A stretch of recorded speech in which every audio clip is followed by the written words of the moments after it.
Okay, good afternoon again. So let's start.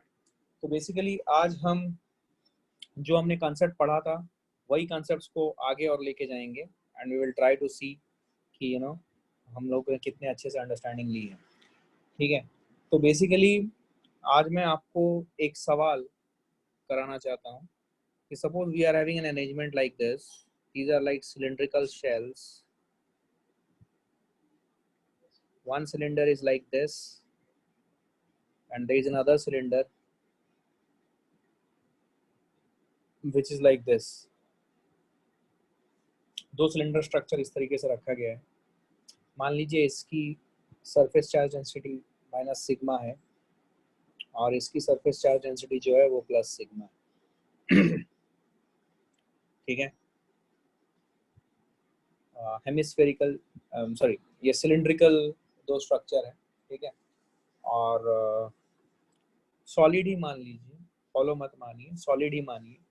तो solid अगर मानते हैं तो इनको हमें क्या देना पड़ेगा, we have to give them volume charge density and suppose they are plus rho and minus rho respectively. ठीक है, तो इसका सेंटर मान लो ये है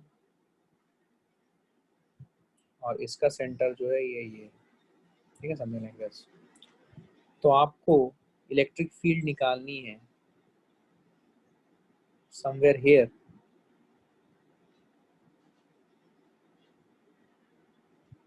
किसी एक पॉइंट पे यहाँ पे इलेक्ट्रिक फील्ड निकालनी है आपको। तो इलेक्ट्रिक फील्ड प्लस रो के कारण, ठीक है, प्लस रो के कारण जो इलेक्ट्रिक फील्ड होगी, it will be in which direction? It will be in this direction. ठीक है, and suppose this is at a a vector direction की तरफ है और ये जो है दूसरा वाला जो है, बिकॉज ये नेगेटिवली चार्ज है तो इलेक्ट्रिक फील्ड की डायरेक्शन हो जाएगी माइनस बी कैप। ठीक है, and this is the line joining their centres. ठीक है, तो हमने कल जो पढ़ा था, जो इलेक्ट्रिक फील्ड ये स्फेरिकल वॉल्यूम है, जो इलेक्ट्रिक फील्ड की मैग्नीट्यूड होगी, जो इलेक्ट्रिक फील्ड की मैग्नीट्यूड और डायरेक्शन होगी, कल ही हम लोगों ने पढ़ा था सॉलिड स्फेरिकल शेल के लिए। तो इलेक्ट्रिक फील्ड की जो मैग्नीट्यूड होगी, अगर आपको याद होगा, it was coming as rho x by epsilon naught suppose, right? यही आ रहा था ना? Is this what we were getting, where x is the distance from where we were finding the electric field? याद है, कल ही हमने किया था, याद करो, आपके नोट्स में होगा। देखो यही प्रॉब्लम है, आपसे मैं कुछ भी पूछूं, कल ही पढ़ाया गया है और ये सब इनफाइनाइट तक जा रही है। ठीक है, दीज आर इनफाइनाइट सिलेंडर्स, दो सिलेंडर्स इस तरीके से उनका एक स्ट्रक्चर लिया है मैंने, इनफाइनाइट सिलेंडर है और ये उनका सेंटर था, कल ही कराया गया था यार। कम ऑन, ये तो आंसर में दिस क्या आ रहा था बोलो, रो एक्स बाई 3 एप्सिलॉन नॉट, ऐसा कुछ आ रहा था या कुछ तो आ रहा था, क्या आ रहा था बोलो? एक्स दूरी पे हमने एक इस टाइप से सिलेंडर बना लिया था, यू रिमेम्बर? तो हमने बोला था कि इसके अंदर जितना चार्ज है that is what will matter, इसके बाहर का जो चार्ज है जिसको मैं डॉट से दिखा रहा हूँ that will not matter, because shell के अंदर, शेल के कारण कोई भी इलेक्ट्रिक फील्ड नहीं होती है। तो वो रीजन जो मैंने डॉट से दिखाया उस रीजन में कोई ये नहीं है, इम्पोर्टेंस नहीं है। तो इसमें कितना चार्ज आ गया, 2 पाई के आर।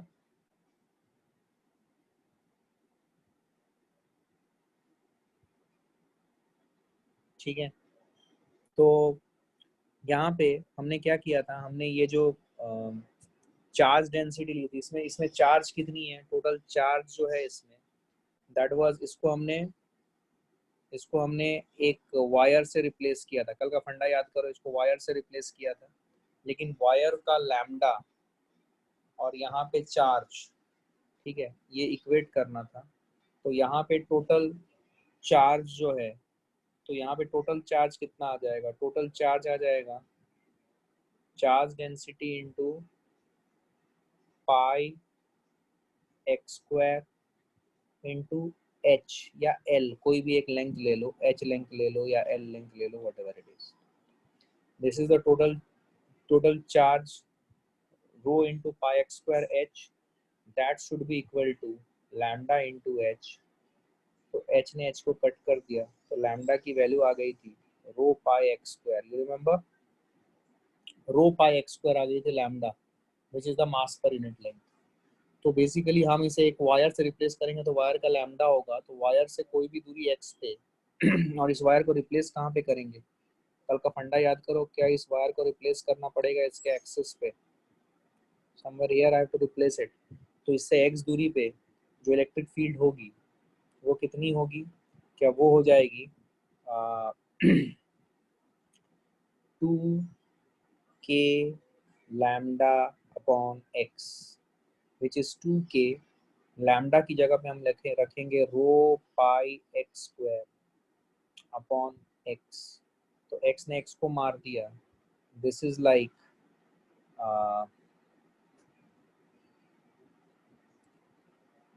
2 k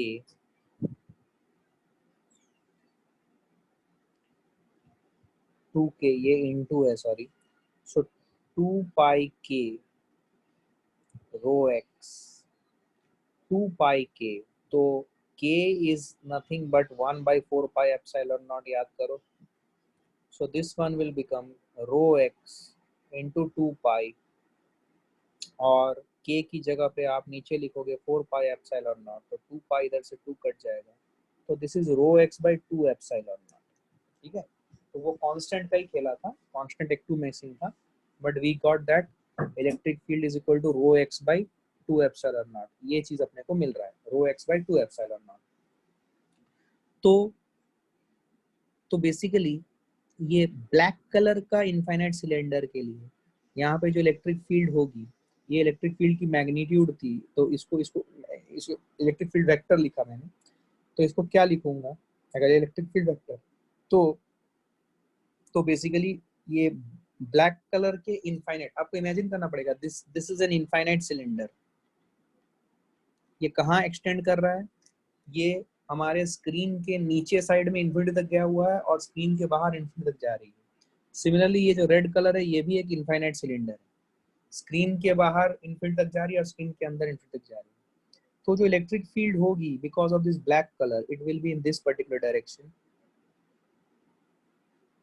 इस डायरेक्शन में होगी, and it will be given by rho into x, x की जगह पे मैं ए वेक्टर यूज करूंगा, rho A vector by twice epsilon not. Is it the electric field because of the black color cylinder? Similarly, what is the electric field due to the red color cylinder, infinite cylinder? Will it be equal to rho into b vector upon twice epsilon naught? ठीक है, rho into b vector upon twice epsilon naught, and it will be in which direction? It will be in this direction, minus b नहीं, it will be b vector only, but I am writing it like this। ठीक है, तो जो net electric field होगा, तो net electric field will be E net, it will be equal to rho A vector upon twice epsilon not minus rho B vector upon twice epsilon naught. क्यों? क्योंकि एक positive है और एक negative है, एक प्लस के साथ आ रहा है और ये माइनस के साथ आ रहा है अंदर की तरफ। ठीक है, तो rho A vector by 2 epsilon not minus rho B vector plus 2 epsilon not. तो अगर आप यहाँ पे रो बाई 2 एप्सिलॉन नॉट अगर आप कॉमन ले लोगे, you will get A vector minus B vector. ठीक है, this is what you will get. और अगर आप ध्यान से देखोगे, ये जो चीज है ये ए वेक्टर है, और ये जो उल्टा है, ये उल्टा डायरेक्शन में है, ये माइनस बी वेक्टर है, सॉरी मैं यहाँ पे ये माइनस बी वेक्टर है। तो अगर आप ध्यान से देखोगे ए वेक्टर और ये, बिकॉज ये देखो ध्यान से, आपने आपने अपने वेक्टर पढ़ा हुआ है, मैं यहाँ पे आपको दिखा रहा हूँ, ये आपका ए वेक्टर है और ये जो वेक्टर है ये वेक्टर आपका माइनस बी वेक्टर। तो A vector plus of minus B vector triangle rule के हिसाब से this will be this particular vector which will be equal to the vector which is originating from black color का center and it is terminating on red color के cylinder का center. तो क्या आप इसे लिख सकते हो rho by twice epsilon naught into L vector. This is the L vector. That it is the vector joining the center of circle 1 to center of circle 2. क्या मेरी बात समझ में आई है? So this is what we'll get rho by 2 epsilon into L vector के direction में. तो बेसिकली जो नेट इलेक्ट्रिक फील्ड है, तो नेट इलेक्ट्रिक फील्ड की डायरेक्शन किस तरफ?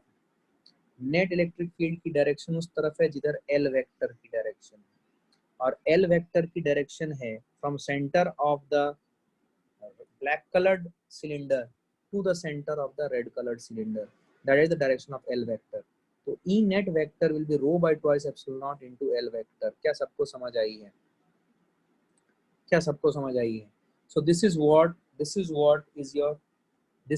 is your net electric field. और net electric field की डायरेक्शन जो है जिस रीजन में हमने निकाला है वो डायरेक्शन कुछ ऐसी आ रही है. ध्यान से देखिए, मैं इसको अगर अलग कलर से बनाऊं तो ये डायरेक्शन होगी इस तरफ. ये देखिए,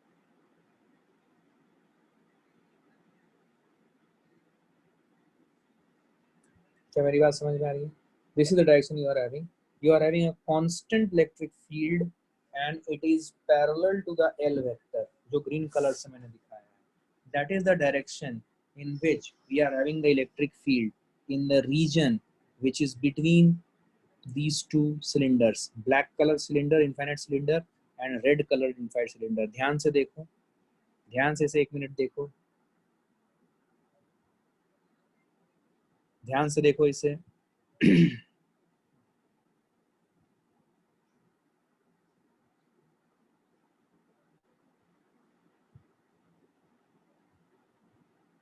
ध्यान से देखो इसे.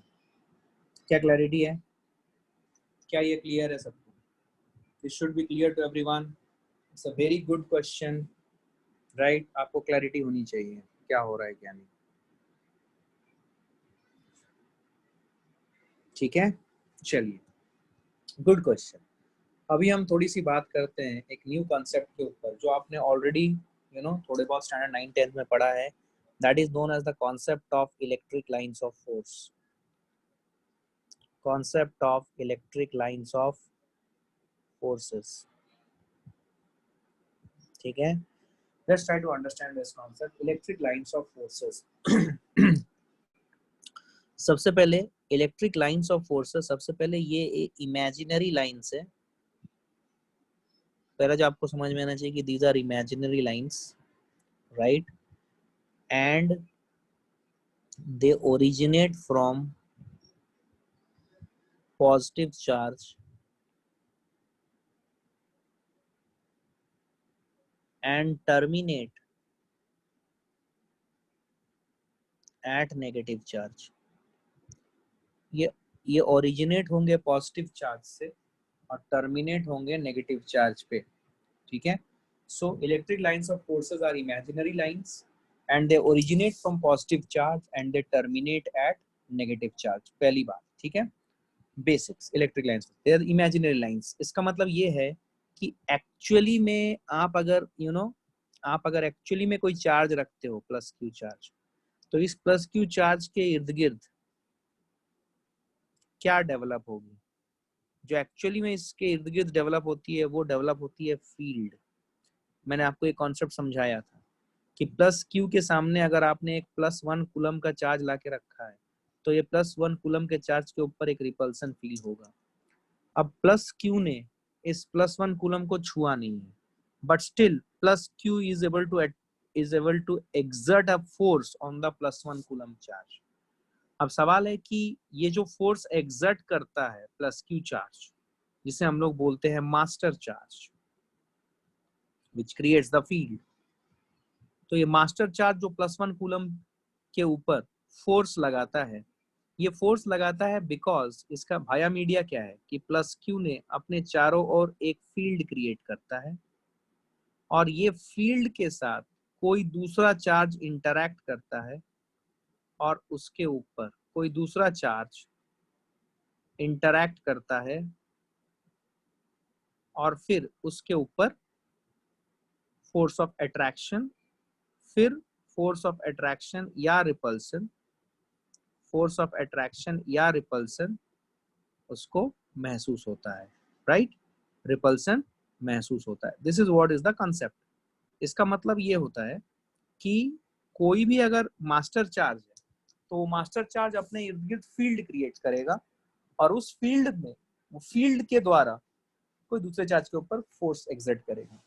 इसका मतलब एक्चुअली में क्या एग्जिस्ट करता है? What is real? Real is field. अगर हम रियल समथिंग बात करें, real real is the field, but in field को रिप्रेजेंट करने के लिए, फील्ड को रिप्रेजेंट करने के लिए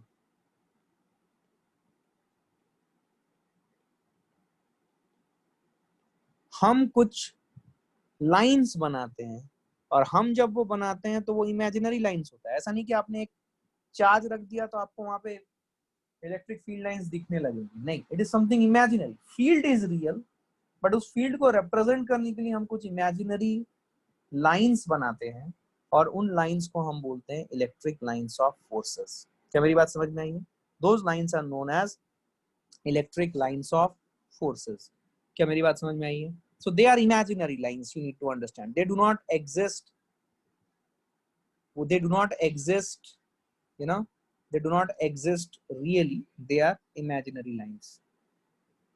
तो प्लस क्यू एक फील्ड क्रिएट करता है, और जब कोई दूसरा चार्ज इंटरैक्ट करता है इस फील्ड के साथ, फिर उसे फोर्स ऑफ अट्रैक्शन या रिपल्सन महसूस होता है।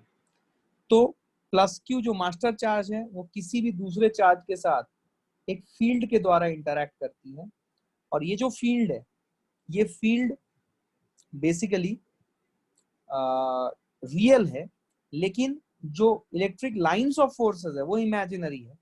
आप कोई चार्ज रख दोगे तो आपको इलेक्ट्रिक लाइंस ऑफ फोर्सेस नहीं दिखेंगी, बट उस फील्ड को रिप्रेजेंट करने के लिए हम इमेजिनरी लाइंस का सहारा लेते हैं, and that is what is the necessity और utility of electric lines of forces. ठीक है, ठीक। Originate from positive charge and terminate at negative charge, ये बेसिक बात है। ठीक है, अच्छा, अभी देखो नेक्स्ट जो कॉन्सेप्ट है वो ये है कि जो number of electric lines of forces है। एक और बात, बिफोर आई से this, let me explain you.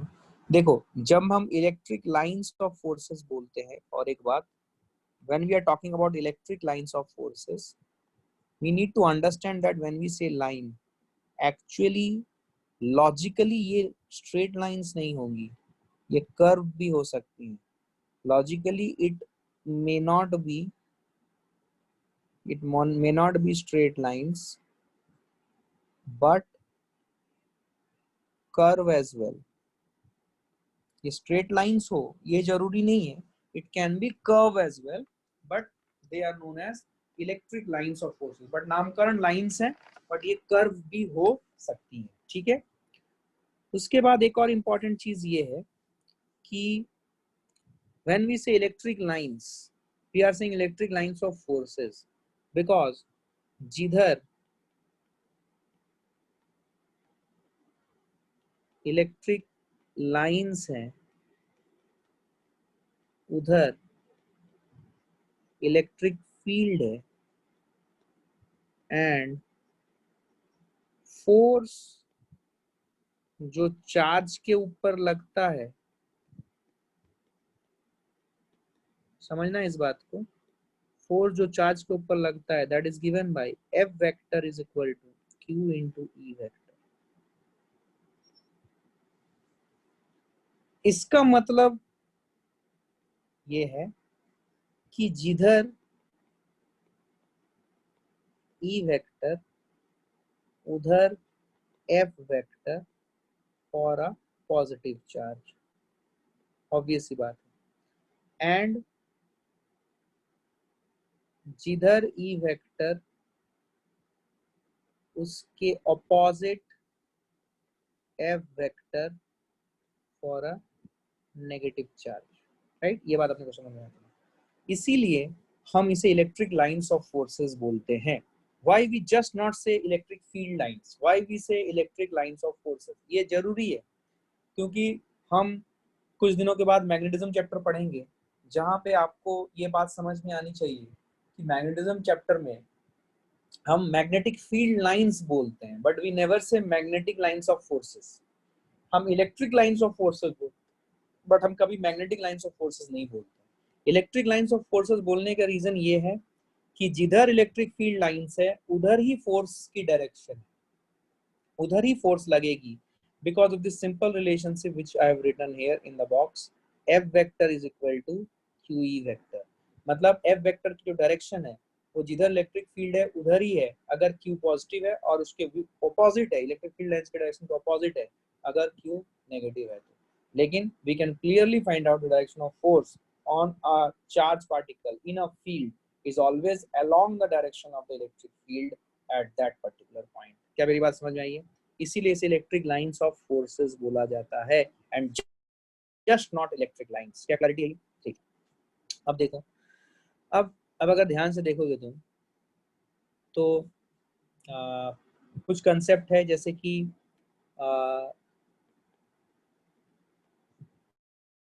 The value of charge decides the number of lines of forces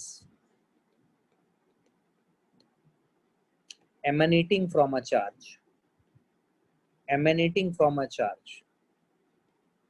थोड़ा कॉन्सेप्चुअल टॉपिक है, आपको ध्यान देना पड़ेगा। The value of the charge decides the number of lines of forces emanating from a charge, right? मतलब क्या है इसका? Just try to understand this. मतलब ये है कि सपोज मैं बोलता हूँ कि हमारे पास एक चार्ज है +1, तो +1 अगर चार्ज है तो हमें पता है कि +1 चार्ज से इलेक्ट्रिक लाइंस ऑफ फोर्सेस बाहर निकलेंगी,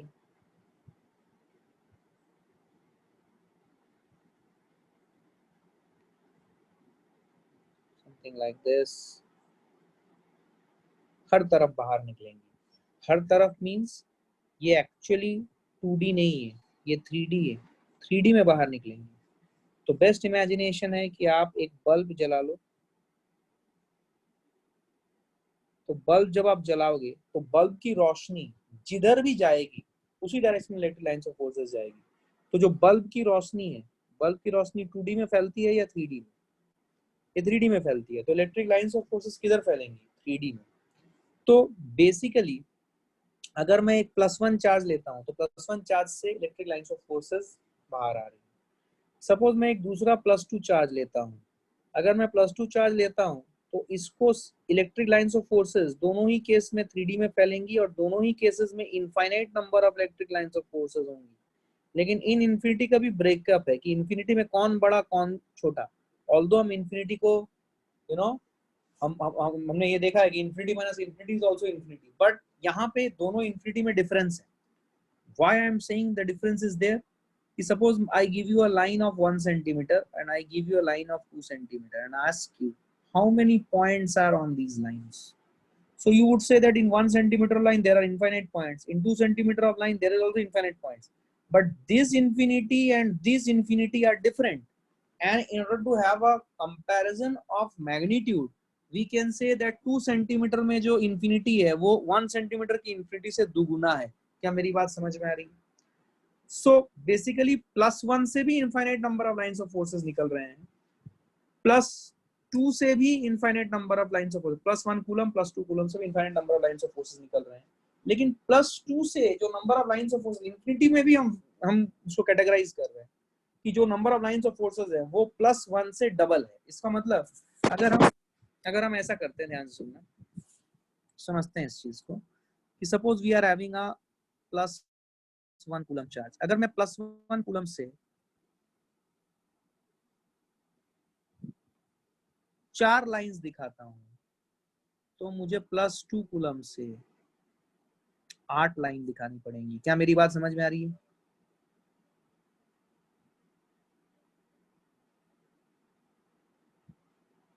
ठीक है।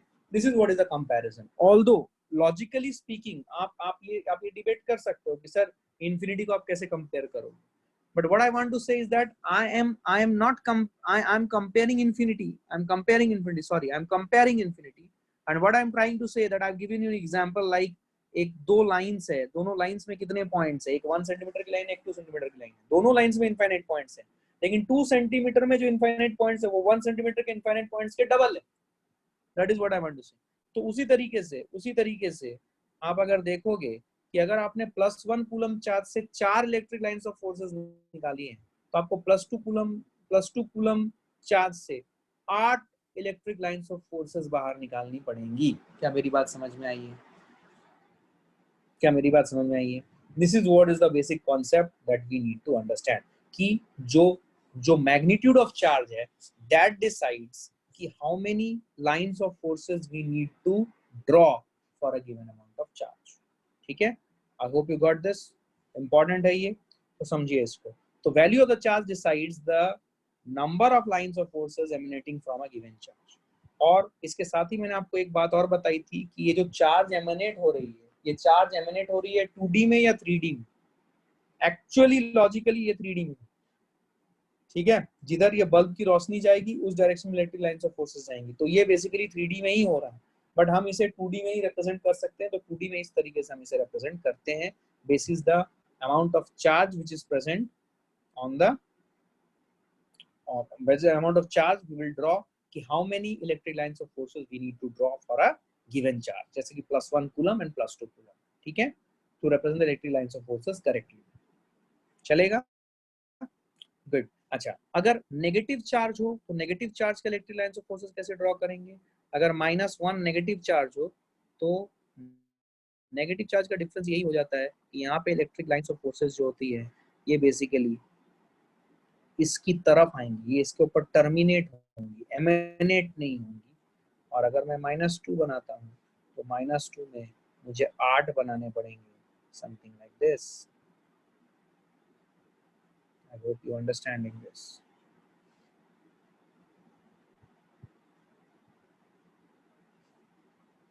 Yes, they are curved, but when they are coming out from isolated charges, they are straight lines, and they become curved later on because of presence of some other electric fields। इसके बारे में आपको समझ में आएगा। मैंने ये बोला था कि वो नेसेसरीली लाइंस होंगी ये जरूरी नहीं है, वो कर्व भी हो सकती हैं। कर्व की सिचुएशन में आएंगी, वी विल सी दैट। ठीक है, चलो। तो नेगेटिव चार्ज +1 मतलब क्या, -1 मतलब क्या, -2 मतलब क्या, कैसे रिप्रेजेंट करेंगे इलेक्ट्रिक लाइंस ऑफ फोर्सेस को, वो भी मैंने दिखाया। तो electric lines of forces will emanate from a positive charge and they will terminate at the negative charge। क्या मेरी बात समझ में आ रही है? ठीक है, अब क्या करेंगे, अब हम बेसिकली लेट्स ट्राई टू सी कुछ बेसिक एग्जांपल। ये इलेक्ट्रिक लाइंस ऑफ फोर्सेस के कैसे प्लॉट्स बन सकते हैं दो चार्जेस के लिए, इसके ऊपर बहुत सवाल आते हैं। So let's try to see how we can draw those. For example, अगर मैं यहाँ पे एक +1 कूलम चार्ज लेता हूँ और यहाँ पे एक -1 कूलम चार्ज लेता हूँ, तो इलेक्ट्रिक लाइंस ऑफ फोर्सेस कैसी आएंगी? पहला +1 से टर्मिनेट एमिनेट कराओ, माइनस पे टर्मिनेट कराओ, फिर ऐसा हो सकता है सिंपल, फिर ऐसा हो सकता है सिंपल, ठीक है, फिर ये इधर +1 से ऐसे निकलेगा, +1 से ऐसे निकलेगा, इधर जाएगा, ये इधर इधर इधर, इस टाइप से होंगी। तो देखो यहाँ पे एक चीज समझना है, ये रिप्रेजेंटेशन समझना है, बिकॉज ये मैंने +1 कूलम लिया था और ये मैंने -1 कूलम लिया है, तो number of electric lines of forces दोनों के लिए मैंने सेम ड्रॉ की है। देखो 1 2 3 4 5 6 7 8, इसके लिए भी 1 2 3 4 5 6 7 8, 8 8 दोनों ही के लिए इलेक्ट्रिक लाइंस ऑफ फोर्सेस मैंने 8 8 ड्रॉ की है। क्या मेरी बात समझ में आई है? तो +1 कूलम और -1 कूलम के लिए इलेक्ट्रिक लाइंस ऑफ फोर्सेस इस टाइप से होंगी दोनों के बीच में। ठीक है, now let's take another example. Let's see that for example, let me say that there is a +1 coulomb charge and let us say it is a +2 coulomb charge. तो हमें कुछ बेसिक बातें समझनी पड़ेंगी। ये मैं एक ये इलेक्ट्रिक लाइंस ऑफ फोर्सेस नहीं, it's an imaginary line which is joining the centre of these two charges. ये इलेक्ट्रिक फील्ड लाइन नहीं है, इसको इलेक्ट्रिक फील्ड लाइन ना समझें, ये जस्ट एक डॉटेड लाइन है। अभी आपको पता है कि +1 कूलम और +2 कूलम में बेसिकली आपकी इक्विलिब्रियम कहाँ पे आ सकती है। हमें पता है कि इक्विलिब्रियम इस जोन पे नहीं आ सकती, इस जोन पे नहीं आ सकती, equilibrium has to come in between these two. तो इन बिटवीन दीज टू में कहाँ पे आएगी ये, तो ये आएगी जो स्मॉल है, जो स्मॉलर चार्ज है, बिल्कुल सही, जो स्मॉलर चार्ज है, क्या स्मॉलर चार्ज की तरफ आएगी? क्या मेरी बात समझ में आ रही है? जो स्मॉलर चार्ज है वो स्मॉलर चार्ज की तरफ आएगी, ठीक है। तो यहाँ पे कहीं पे, तो बेसिकली यहाँ पे इक्विलिब्रियम है, मतलब यहाँ पे इसके ऊपर नेट कोई भी दोनों फोर्स कैंसिल कर जा रहे हैं। तो इसकी जो इलेक्ट्रिक लाइंस ऑफ फोर्सेस होंगी वो कैसे होंगी, let's see, it will be something like this. देखो ध्यान से, ऐसा, ऐसा,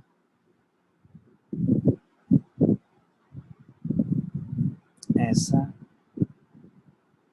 ऐसा, ऐसा। मैंने कितने बनाए? 1 2 3 4 5।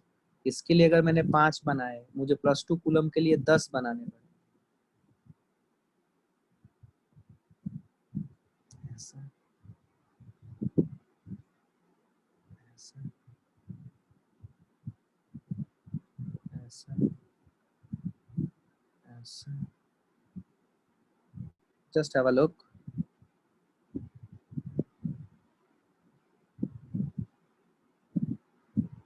एक 1 2 3 4 5 6 7।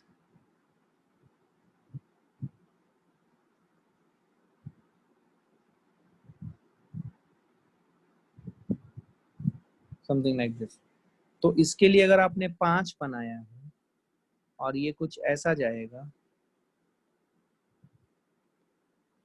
डायरेक्शन दिखाना सही तरीके से जरूरी है, बिकॉज दोनों पॉजिटिव चार्जेस हैं, तो उनसे इलेक्ट्रिक लाइंस ऑफ फोर्सेस ऐसी ही जाएंगी।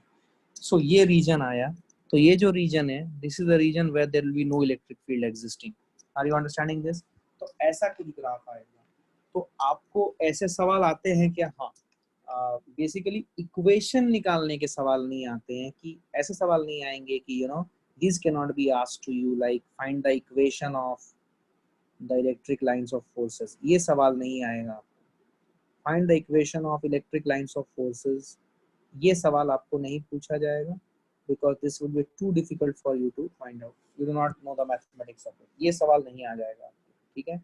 बट आपको दो चार्जेस दिए गए हैं, तो इलेक्ट्रिक लाइंस ऑफ फोर्सेस कैसे दिखेंगे, इसके ऊपर सवाल हो सकता है, और ये आपको ऑप्शन में प्रेजेंट रहेगा, और आपको डिसाइड करना है कि जहाँ पे इक्विलिब्रियम पॉइंट है उस जगह पे कोई भी इलेक्ट्रिक फील्ड लाइंस नहीं होनी चाहिए, क्योंकि अगर इक्विलिब्रियम पॉइंट पे इलेक्ट्रिक फील्ड लाइंस है, इसका मतलब वहां पे बॉडी के ऊपर फोर्स लग रहा है, नेट फोर्स लग रहा है जिधर इलेक्ट्रिक फील्ड लाइंस की डायरेक्शन है।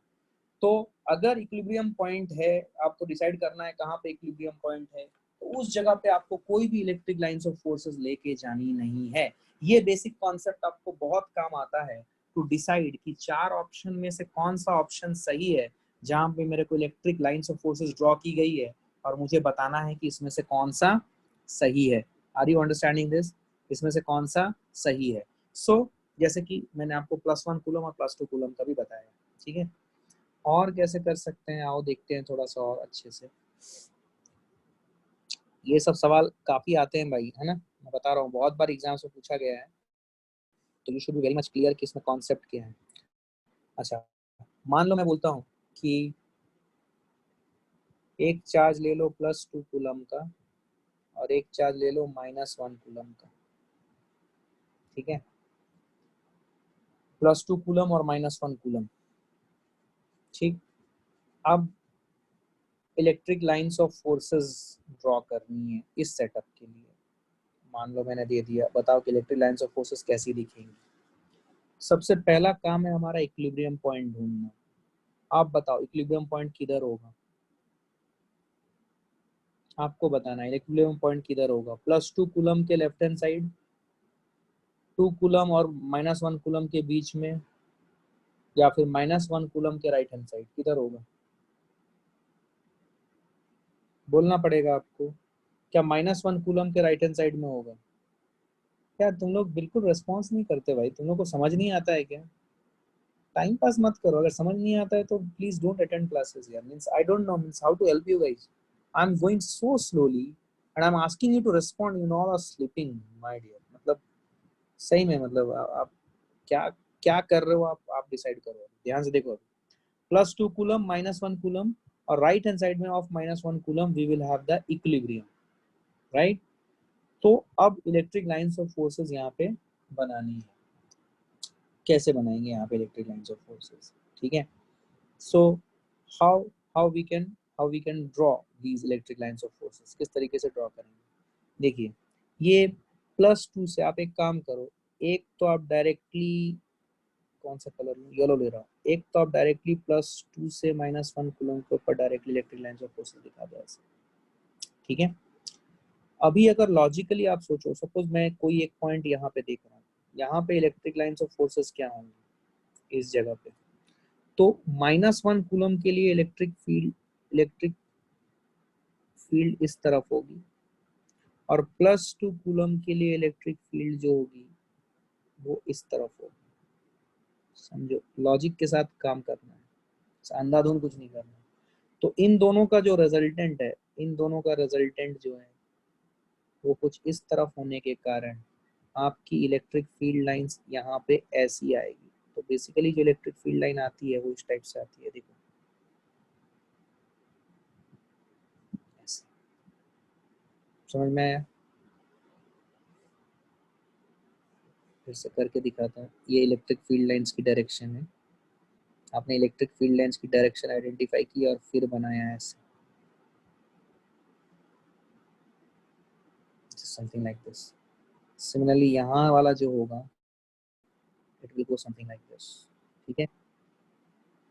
ये वाला it will go something like this, ये वाला it will go something like this, ठीक है? इस टाइप से।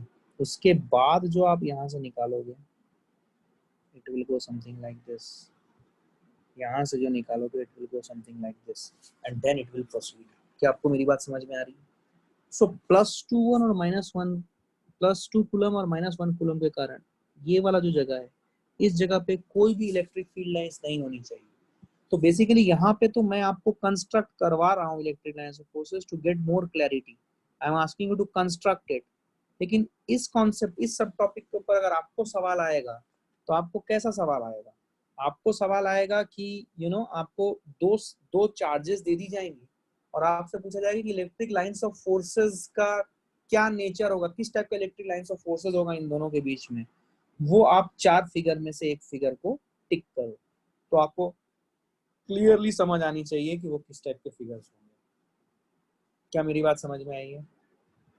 क्या मेरी बात समझ में आई है? सब लोग ध्यान से देखो, you have to understand it real well. क्या क्लैरिटी है? ये फिगर को ध्यान से देखो क्या हो रहा है। अच्छा, यहाँ पे आपको 2-3 बातें और करनी है। 2-3 बातें और करनी है। सबसे पहला, ये देखो, ये +2 कूलम है और ये -1 कूलम है। तो आपको समझना है कि इससे कितने इलेक्ट्रिक लाइंस ऑफ फोर्सेस है। 1 2 3 4, 4 दिखाए हैं।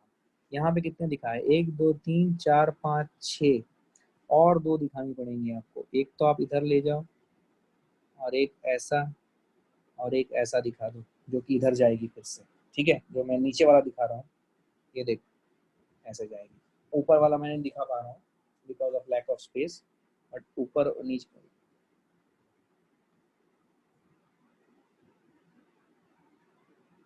ठीक है? Sorry, so I lost that particular slide, but कोई बात नहीं, यू अंडरस्टूड इट राइट? तो बेसिकली ध्यान से सुनिएगा। तो basically what we understood that कि, आप सबको मेरी आवाज सुनाई दे रही है? यू अंडरस्टूड दैट कि इलेक्ट्रिक लाइंस ऑफ फोर्सेस किस टाइप से आपको इक्विलिब्रियम, मतलब इक्विलिब्रियम पॉइंट निकालना पड़ेगा। और जहां पे इक्विलिब्रियम पॉइंट है, इक्विलिब्रियम पॉइंट जहां पे है, वहां पे कोई भी electric lines of forces present नहीं होनी चाहिए। तो अगर electric lines of forces present है तो उस जगह पे फोर्स लगेगा चार्ज पार्टिकल, ठीक है? क्या बात समझ में आई है? ओके, सर वो लास्ट क्वेश्चन में एफ नेट निकालने का पर्पस क्या है? एफ नेट निकालने का पर्पस ये है कि आपको इलेक्ट्रिक लाइंस ऑफ फोर्सेस जब ड्रॉ करनी पड़ेंगी तो इलेक्ट्रिक लाइंस ऑफ फोर्सेस किस जगह पे मौजूद नहीं होगी ये डिसाइड करने की। Are you understanding? जैसे हमने लास्ट वाले स्लाइड में देखा था कि suppose we are having a +2 coulomb charge and we are having a -1 coulomb charge, तो नेट कहाँ पे जीरो है पहले तो ये निकाल लो। नेट जीरो होगा यहाँ पे कहीं पे, राइट? You said that. तो जहाँ पे नेट जीरो है वहां पे इस जगह पे कोई भी इलेक्ट्रिक फील्ड लाइंस प्रेजेंट नहीं होनी चाहिए। क्या यहाँ पे इलेक्ट्रिक फील्ड लाइंस क्या होनी चाहिए, प्रेजेंट या एब्सेंट? ये सवाल है मेरा आपसे। प्रेजेंट होना चाहिए या एब्सेंट होना चाहिए? एब्सेंट होना चाहिए, प्रेजेंट होना ही नहीं चाहिए, क्योंकि अगर प्रेजेंट होगा तो वहां पे उसके ऊपर चार्ज पार्टिकल के ऊपर फोर्स लगेगा, और जब हम इक्विलिब्रियम पॉइंट निकालते हैं तो हम बोलते हैं कि उसके ऊपर नेट फोर्स जीरो है। नेट फोर्स जीरो है मतलब वहां पे कोई भी इलेक्ट्रिक फील्ड लाइंस नहीं है। इसका मतलब कॉन्सेप्चुअली आपको ये बात समझनी है कि नेक्स्ट कॉन्सेप्ट कि जो इलेक्ट्रिक फील्ड लाइंस की डायरेक्शन है, जो इलेक्ट्रिक फील्ड लाइंस हम बोल रहे हैं, इलेक्ट्रिक फील्ड लाइंस की डायरेक्शन की जो बात कर रहे हैं, this is basically the direction of net electric field at that point. This is basically the direction of net electric field at a point because of all charges in the vicinity, तो electric field line किसी की direction is the direction of net electric field at a point because of all charges in the vicinity. इसका मतलब हमारे सवाल में जब यहाँ पे +2 था और यहाँ पे -1 कूलम था, तो हमें पता है कि वो जो मैजिकल पॉइंट है वो ये है जहाँ पे नेट इलेक्ट्रिक फील्ड जीरो हो रही है। मतलब इस जगह पे net electric field because of this and because of this दोनों जीरो हो रही है, इसीलिए उस जगह पे पार्टिकल के ऊपर कोई नेट फोर्स नहीं लग रहा है। तो इसीलिए इस जगह पे in this space electric field line should be absent. क्या मेरी बात समझ में आ रही है? अरे ये बहुत कॉन्सेप्चुअल पॉइंट है भाई, इसके ऊपर सवाल आता है, समझो इसको अच्छे से। क्या बात समझ में आई है? Electric field line should be absent at that point. तो बेसिकली इलेक्ट्रिक फील्ड लाइंस फिर कैसा हो इलेक्ट्रिक फील्ड का स्ट्रक्चर, इलेक्ट्रिक फील्ड लाइंस का स्ट्रक्चर, 4 ऑप्शंस है आपके पास। तो वो डिसाइड करने का बेस्ट तरीका क्या है? आप सबसे पहले ऐसा पॉइंट निकाल लीजिए जो इक्विलिब्रियम है, वो मैंने आपको सिखाया है ऑलरेडी इलेक्ट्रोस्टैटिक्स में। तो जिस जगह पे इक्विलिब्रियम आ रही है आपको समझ जाना है कि उस जगह पे इलेक्ट्रिक फील्ड लाइंस प्रेजेंट नहीं हो सकती है। यही कॉन्सेप्ट आप अर्थ के मैग्नेटिज्म में भी पढ़ोगे जब हम मैग्नेटिक फील्ड लाइंस की बात करेंगे। आप में से बहुत से लड़के आईसीएससी बोर्ड के होंगे तो वो लोग समझ गए होंगे कि 9th स्टैंडर्ड में उन्हें मैग्नेटिक फील्ड लाइंस ट्रेस करने के लिए बोला गया था, tracing out magnetic field lines. तो आपको याद है आपने इक्विलिब्रियम पॉइंट, न्यूट्रल पॉइंट्स पढ़ा था, न्यूट्रल पॉइंट्स याद है आपको? न्यूट्रल पॉइंट्स मतलब वो पॉइंट जहां पे नेट मैग्नेटिक फील्ड जीरो हो जाती है। You remember? अरे सबको याद आ रहा है यार, आईसीएससी वालों को तो याद आना चाहिए, उन्होंने बहुत कुछ पढ़ा है यार। ठीक है, यशोधन को याद ही नहीं है।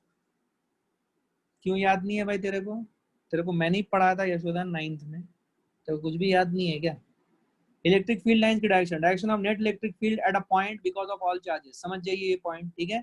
इलेक्ट्रिक फील्ड लाइंस की डायरेक्शन जो है, it is the direction of net electric field at a point because of all the charges. You have to understand it, right? Pretty well.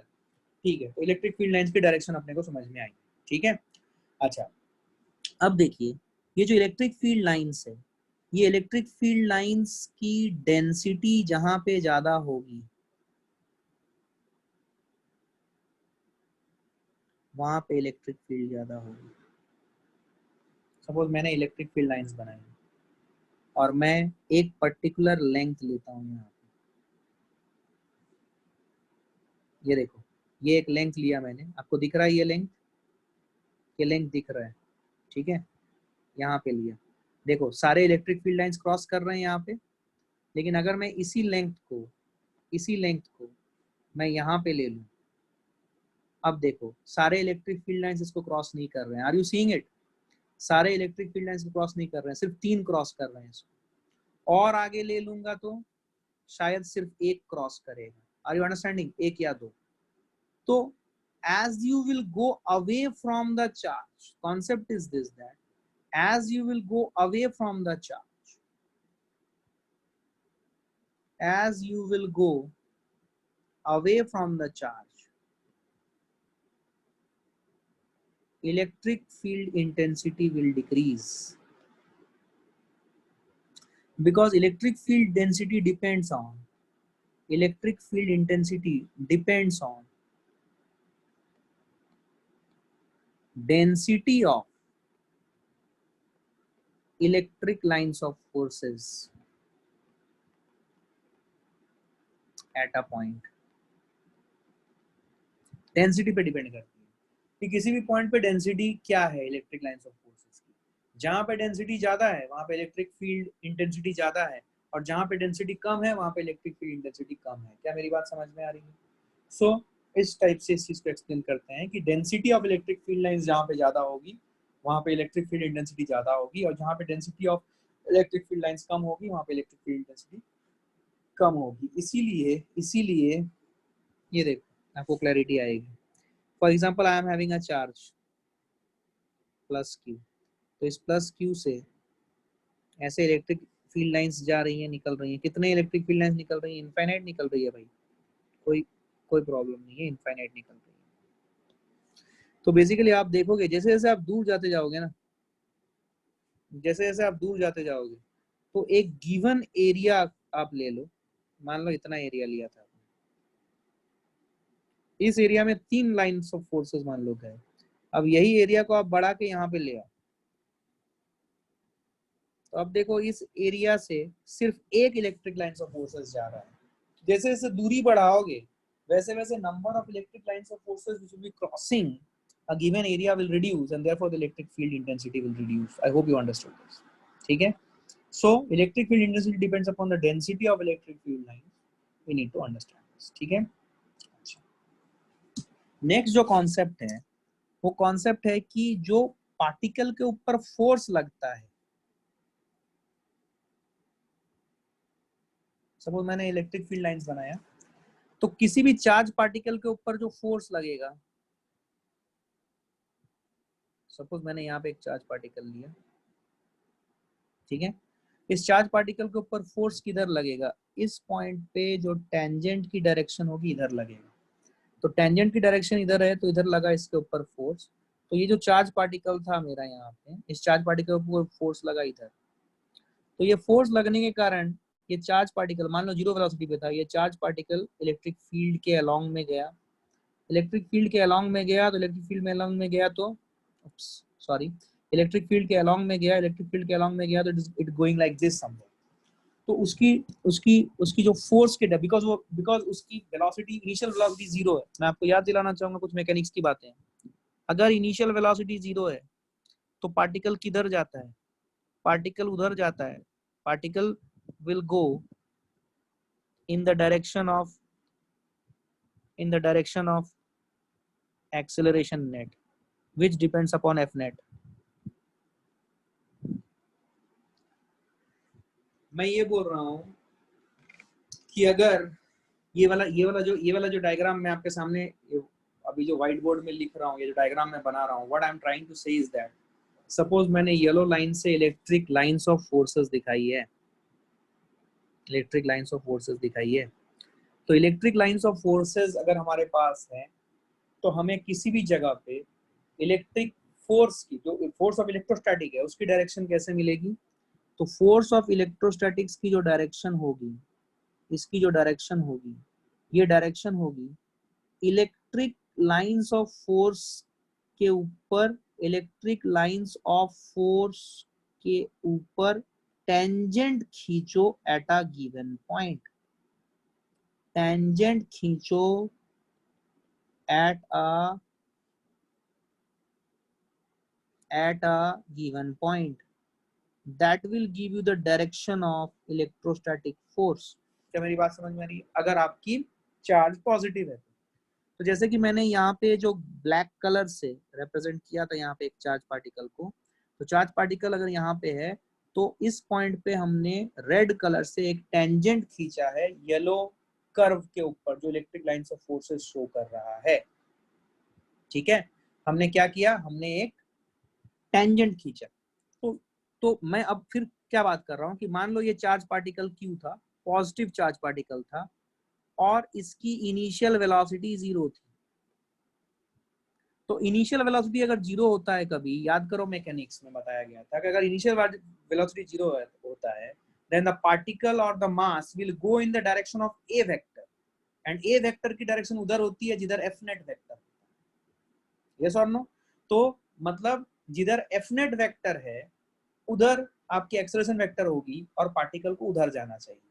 लेकिन अगर कुछ इनिशियल वेलोसिटी है तो उस केस में पार्टिकल की direction of motion will be along the direction of velocity, but yes, after some time it will align its direction of velocity in the direction of f net or acceleration। क्या मेरी बात समझ में आ रही है? This is the concept which we know। तो अगर initial velocity 0 है और पार्टिकल को इस पोजीशन पे छोड़ दिया गया, suppose I call this as the initial position, तो यहाँ पे पार्टिकल के ऊपर एक फोर्स लगेगा along this red colored line which is the tangent that I have drawn at the initial position on the electric lines of force। तो इस direction में उसके ऊपर इलेक्ट्रोस्टैटिक फोर्स लगेगी, इस डायरेक्शन में उसके ऊपर इलेक्ट्रोस्टैटिक फोर्स लगेगी, और अगर इलेक्ट्रोस्टैटिक फोर्स इस डायरेक्शन में लग रही है, ठीक है, तो बॉडी बिकॉज उसकी इनिशियल वेलोसिटी 0 थी चार्ज पार्टिकल की, तो वो चार्ज पार्टिकल इसी रेड कलर के डायरेक्शन में आगे जाता जाएगा। जब वो second electric lines of forces, ये first electric lines of force था, ये सेकेंड था मान लो, और ये थर्ड था, मैं 3 इलेक्ट्रिक लाइंस ऑफ फोर्स को इलैबोरेटली आपको समझा रहा हूं। तो जब वो second electric lines of force को चार्ज पार्टिकल क्रॉस कर रहा होगा यहाँ पे, तो इस केस में उसकी वेलोसिटी की डायरेक्शन ये होगी इस इंस्टेंट पे, बट इस इंस्टेंट पे उसके ऊपर लगने वाला जो फोर्स होगा वो इधर होगा। क्या मेरी बात समझ में आई है? आधे लोग सो लिए भाई, क्या चल रहा है पता नहीं। अरे मैंने तुम्हें बोला था कि electrostatics 1 is entirely about your understanding of forces. जिसका न्यूटन लॉ, जिसका मैकेनिक्स खराब है वो तो भूल ही जाए, उससे कुछ नहीं हो सकता। मैं फिर से बता रहा हूँ, now it's enough of revisions, enough of working is being done। अभी आपको अप्लाई करना आना चाहिए। अगर नहीं अप्लाई करना आ रहा है तो just revert to your theory books और जो भी आपको कंसेप्ट नोट्स दिए गए उनको पढ़ो, उनको और समझने की कोशिश करो, but you have to understand it. तो ये जो second electric lines of forces को जब चार्ज पार्टिकल क्रॉस करेगी तो उसके ऊपर जो फोर्स की डायरेक्शन है वो ये वाली है, जिसे मैं डबल रेड कलर के एरो से दिखा रहा हूं, लेकिन इसकी जो वेलोसिटी की डायरेक्शन है वो है जो ब्लैक कलर का एरो मैंने दिखाया हुआ है, that is what is the direction of velocity. तो यहाँ पे देखो वेलोसिटी और एक्सेलरेशन के बीच में सडन एंगल हो गया, वेलोसिटी और फोर्स के बीच में। क्या मेरी बात समझ में आई है? तो इसका मतलब ये है, इस कॉन्सेप्ट से अपने को क्या समझ में आया? इस कॉन्सेप्ट से अपने को ये समझ में आया कि वी अंडरस्टूड वन थिंग, जो आपने बताया था सर, अपने को समझ में आया था कि F vector is equal to Q into E vector. जिधर E की डायरेक्शन होगी उधर F लगेगा, लेकिन जिधर F लगेगा उधर बॉडी की वेलोसिटी हो ये जरूरी नहीं है। जिधर E उधर F, पॉजिटिव चार्ज की बात हो रही है, जिधर E उधर F, बट जिधर F उधर वेलोसिटी हो ये जरूरी नहीं है। ये बहुत कॉन्सेप्चुअल बात है। उधर वेलोसिटी हो ये जरूरी नहीं है, ये हमेशा पॉसिबल नहीं होगा। हमेशा पॉसिबल नहीं होगा मतलब कहीं कहीं पॉसिबल हो सकता है, हाँ कहीं कहीं पॉसिबल हो सकता है। कहाँ पॉसिबल हो सकता है मैं अभी एक्सप्लेन कर रहा हूँ। क्या ये स्लाइड सबको क्लियर है? क्या ये वर्किंग स्लाइड सबको क्लियर है? क्लैरिटी चाहिए भाई, है ना? जो भी चीज पढ़ रहे हो इलेक्ट्रिक लाइंस ऑफ फोर्सेस के ऊपर सवाल आते हैं, ये एक ऐसा सेक्शन है जो काफी क्वालिटेटिव है लेकिन कॉन्सेप्चुअल है, बिकॉज आपको चीजें समझनी पड़ेंगी तभी आप ये चीजों को अंडरस्टैंड कर पाओगे। जैसे मैंने आपको दो चार्ज दिया, इसके कारण इलेक्ट्रिक लाइंस ऑफ फोर्सेस बनाओ। बहुत से बच्चे छोड़ देते हैं, उनको पता ही नहीं होता है करना क्या। It's a very conceptual and logical and qualitative analysis. इसमें कोई न्यूमेरिकल करने की जरूरत नहीं है, लेकिन क्वालिटेटिवली आपको डिसाइड करना पड़ेगा। ठीक है, रटना कुछ भी नहीं है, क्वालिटेटिवली आपको डिसाइड करना पड़ेगा। ठीक है, अच्छा, तो जब मैं यहाँ पे बोलूं जिधर ई उधर एफ, बट जिधर एफ उधर वेलोसिटी हो, ये जरूरी नहीं है। जरूरी नहीं है मतलब शायद कहीं कहीं हो सकता है। कहाँ ये होगा कि जिधर इलेक्ट्रिक फील्ड है उधर ही एफ आ रही है? कहाँ होगा ये? तो ये जहां होगा वो तब होगा, या फिर वो तब पॉसिबल है जब इलेक्ट्रिक फील्ड लाइंस जो हैं वो पैरेलल टू ईच अदर है और यूनिफॉर्मली स्पेस्ड है। Uniformly spaced electric field lines and parallel to each other and parallel to each other। जब इलेक्ट्रिक फील्ड लाइंस ऐसी हो, uniformly spaced and parallel to each other, इसे हम लोग बोलते हैं uniform electric field.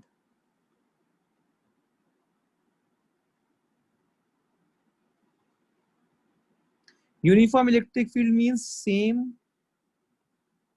With space, कहीं पे भी ले लो सेम मिलेगा। और एक होता है कांस्टेंट इलेक्ट्रिक फील्ड। कुछ बेसिक बेसिक बातें बताता हूं, दोनों का मीनिंग सेम नहीं है। Constant electric field means it is same, electric field is same with time। बहुत छोटी सी बात की है मैंने, बट ये क्लैरिटी आपको होनी चाहिए। अगर मैं यूनिफॉर्म इलेक्ट्रिक फील्ड बोलूं, मतलब पूरे स्पेस में electric field parallel to each other होंगी एंड उनके बीच की स्पेसिंग भी सेम होंगी, then they will be known as uniform electric field. और अगर मैं कांस्टेंट इलेक्ट्रिक फील्ड बोलता हूं, constant generally represents in terms of parlance of physics it's same with time. मींस टाइम कुछ भी चेंज हो जाए बट आपकी इलेक्ट्रिक फील्ड की मैग्नीट्यूड डायरेक्शन चेंज नहीं हो रही है। That is what is the meaning of constant electric field. I hope you got this. तो अगर मैं इलेक्ट्रिक फील्ड को यूनिफॉर्म रखूं तो उस केस में तुम्हें दिखेगा कि अगर मैं कोई एक चार्ज पार्टिकल प्लस क्यू लेता हूं यहाँ पे, तो इस चार्ज पार्टिकल के ऊपर जो फोर्स लगेगा वो फोर्स की डायरेक्शन उधर ही होगी जिधर इलेक्ट्रिक फील्ड की डायरेक्शन है। If we are talking about a positive charge and it will never change, तो फोर्स की डायरेक्शन उधर ही होगी जिधर इलेक्ट्रिक फील्ड की डायरेक्शन होगी, और वो हमेशा उधर ही रहेगी। क्या मेरी बात समझ में आ रही है? और अगर मैं माइनस क्यू चार्ज लूं तो उस केस में जो फोर्स है वो फोर्स की direction will be opposite to the direction of electric field। क्या मेरी बात समझ में आ रही है? अगर मैं नेगेटिव चार्ज लूं, but it will always be there anti parallel और पैरेलल। तो ऐसे अगर इलेक्ट्रिक फील्ड हो which is on uniform electric field means it's same with space, means it's uniformly spaced and parallel to each other, तो उन cases में जो force लग रही है चार्ज पार्टिकल के ऊपर वो उसी डायरेक्शन में होगी जिधर फील्ड है, और वो हमेशा वैसे ही रहेगी। लेकिन इससे पहले वाले स्लाइड में आपने देखा, हमने एक बहुत अच्छी एनालिसिस की कि हमने एक इनिशियल पोजीशन पे एक चार्ज पार्टिकल को जीरो वेलोसिटी से छोड़ दिया, तो उसके ऊपर फोर्स लगा उस डायरेक्शन में जिधर इलेक्ट्रिक फील्ड की डायरेक्शन है, नेट इलेक्ट्रिक फील्ड की डायरेक्शन। और वो कैसे निकालते हैं? वो निकालते हैं इलेक्ट्रिक लाइंस ऑफ फोर्सेस के ऊपर किसी भी पॉइंट पे टेंजेंट खींच दो, तो जिस उस पॉइंट पे जिधर टेंजेंट जा रही है उधर है direction of electric field at that particular point. तो जिधर इलेक्ट्रिक फील्ड है फोर्स उधर ही लगेगी, और इसके कारण ये रेड कलर वाले लाइन पे आपकी चार्ज पार्टिकल निकली आगे। लेकिन जैसे ही वो second electric lines of force को कट की तो उसके ऊपर जो फोर्स लगा वो फोर्स लगा along the second arrow that I am showing, but उसकी velocity थी along the line, you know, along that initial line जिसके along वो move कर रही थी। तो इधर force and velocity are not in the same direction। Are you understanding this? क्या clarity है ये? Good, good। चलिए आगे बढ़ते हैं। So these are the some of the fundamentals of electric lines of forces which we should understand। Density के बारे में पढ़ लिया, डायरेक्शनल इलेक्ट्रिक फील्ड लाइंस के बारे में। अच्छा, एक और बात देखो, किसी भी कभी भी आपको ये सिचुएशन नहीं मिलेगी कि दो इलेक्ट्रिक लाइंस ऑफ फोर्सेस एक दूसरे को कट कर रहे हैं। This is an impossible situation.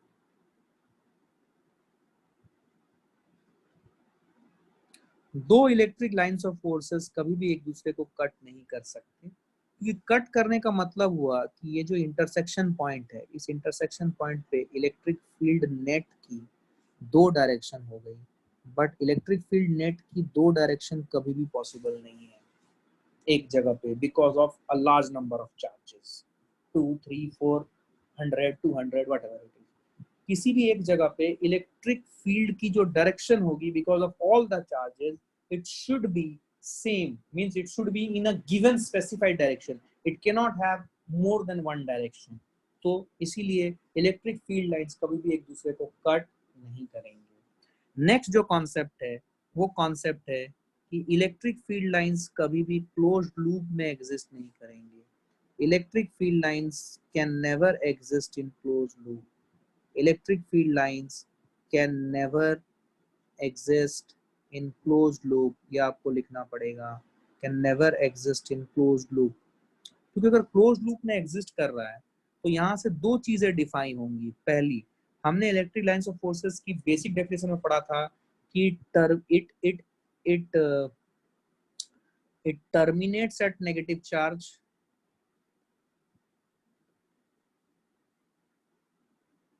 and it emanates from positive charge। क्या हमने ये बेसिक बात बोली थी? तो अगर हमने ये बेसिक बात बोली थी कि it emanates from positive charge and it terminates at negative charge, तो अगर हम इसे क्लोज्ड लूप में बना देते हैं, इसका मतलब हम बोल रहे हैं कि जहां से ये स्टार्ट हुआ वहीं पे एंड हो गया, मतलब जहां पे पॉजिटिव चार्ज है वहीं पे नेगेटिव चार्ज भी है, विच इज क्वाइट कॉन्ट्राडिक्टरी। क्या मेरी बात समझ में आ रही है? विच इज क्वाइट कॉन्ट्राडिक्टरी, तो ये पॉसिबल नहीं है। ठीक है, तो electric field lines can never exist in closed loop. It will terminate, it terminates at negative charge and it emanates from positive charge. This is that is why this is the first reason why we will say that, you know, electric field lines can never exist in closed loop.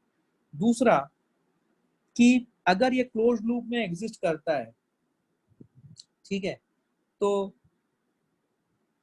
यहाँ पे इन a close loop जो work done हो रहा है, ठीक है, work done जो हो रहा है क्लोज लूप में, तो यहाँ पे वर्क डन जो हो रहा है, आपको पता है कि क्लोज लूप में वर्क डन जो होता है वो, you know, it has to be zero. But अगर आपकी इलेक्ट्रिक लाइंस ऑफ फोर्सेस ऐसी जा रही है, इमेजिन करना, तो आप अगर चार्ज पार्टिकल को मूव करा रहे हो, तो चार्ज पार्टिकल को आप ऐसे मूव करा रहे हो कि ये हमेशा इसको इसी डायरेक्शन मूव कर रहा हो जिस डायरेक्शन में इलेक्ट्रिक फोर्स है। तो एक क्लोज लूप में मूव करने के बाद, क्लोज लूप में मूव कराओ चार्ज को,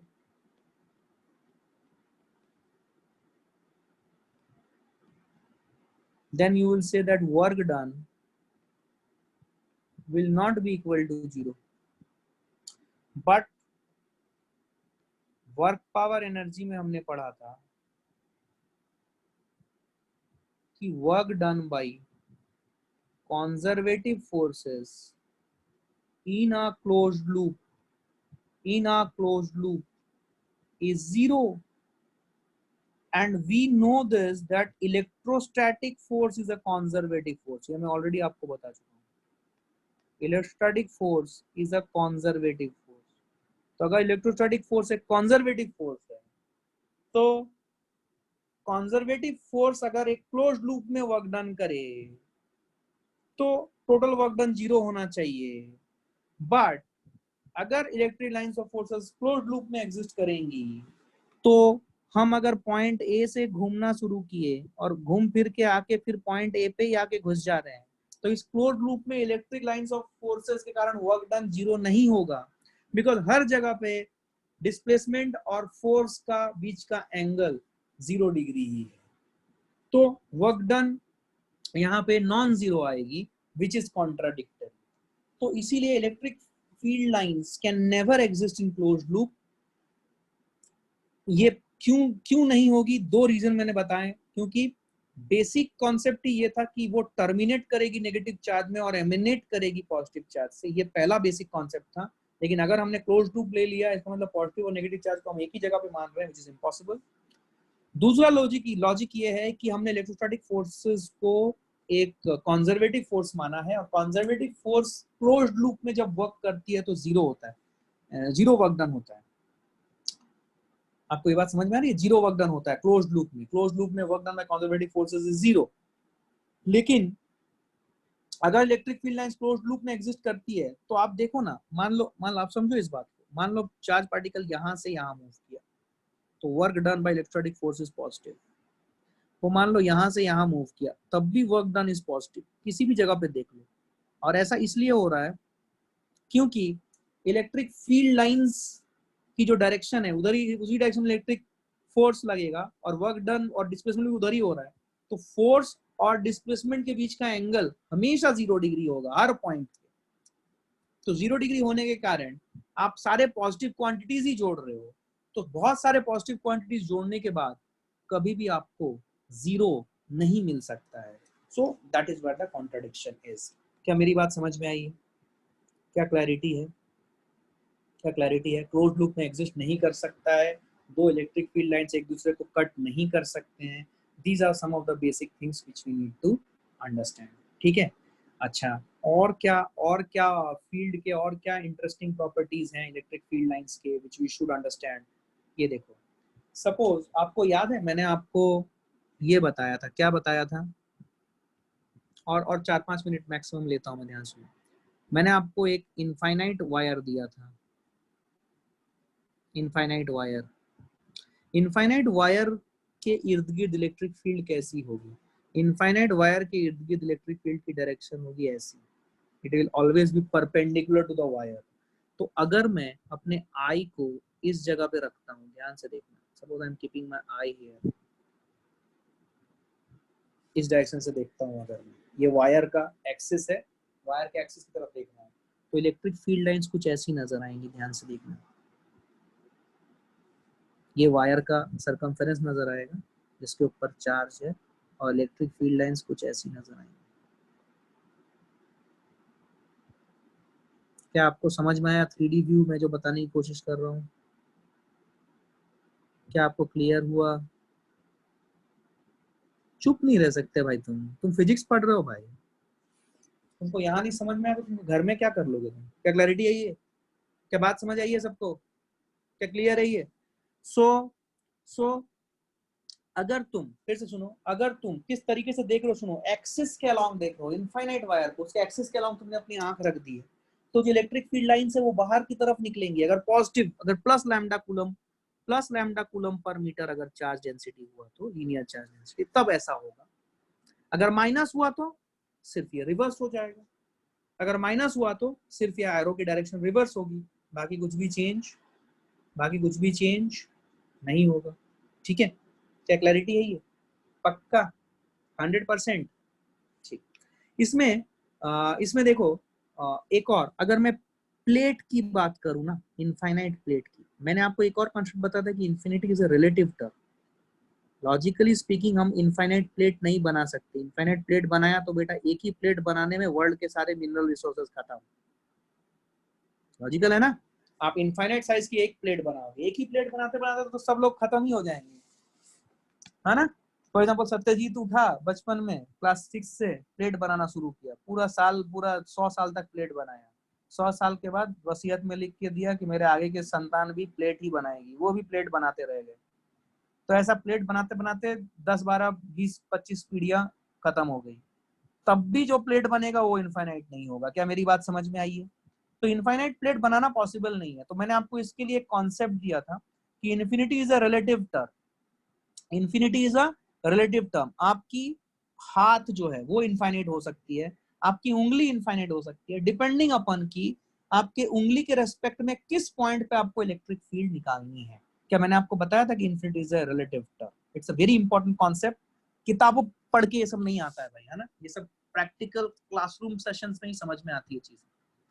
तो मान लो मैं तुम्हें बोलता हूँ कि ये, मान लो इसमें surface charge density plus sigma है, इसमें surface charge density minus sigma है। तो अगर मैं तुम्हें इस इनफाइनाइट प्लेट में कैसी इलेक्ट्रिक फील्ड लाइंस होंगी ये दिखाने के लिए बोलूं, तो जो इलेक्ट्रिक फील्ड लाइंस होंगी वो कुछ इस प्रकार होंगी। देखो, सिर्फ ये प्लेट के बीच में ही पैरेलल इलेक्ट्रिक फील्ड लाइंस मिलेंगी, यहाँ पे भी कुछ नहीं मिलेगा, यहाँ पे भी कुछ नहीं मिलेगा। कुछ क्यों नहीं मिलेगा तुम्हें समझ में आ रहा है? इस जगह पे प्लस सिग्मा के कारण इलेक्ट्रिक फील्ड की डायरेक्शन इधर होगी, which will be sigma bye twice epsilon not, और माइनस सिग्मा के कारण इस तरफ होगी, which will be minus sigma bye twice epsilon not. क्या ये एक दूसरे को कैंसिल कर देंगे? बड़ा सा लड्डा आएगा, और इधर minus sigma by two epsilon not के कारण इस साइड में minus sigma bye twice epsilon not, और इस प्लस सिग्मा के कारण इधर आ जाएगा plus sigma bye twice epsilon not.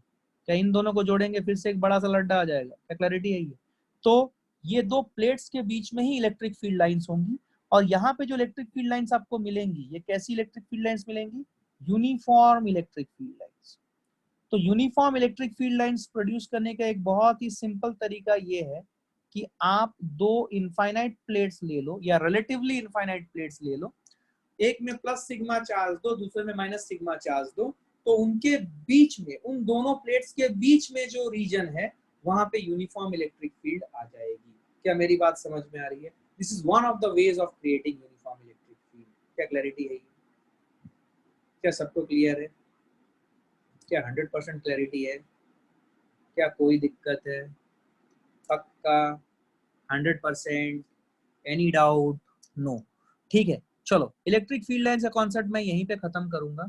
I think I have talked a lot about this. जितने भी इसके अंदर कॉन्सेप्ट है मैंने बहुत अच्छे से बताने की कोशिश की है।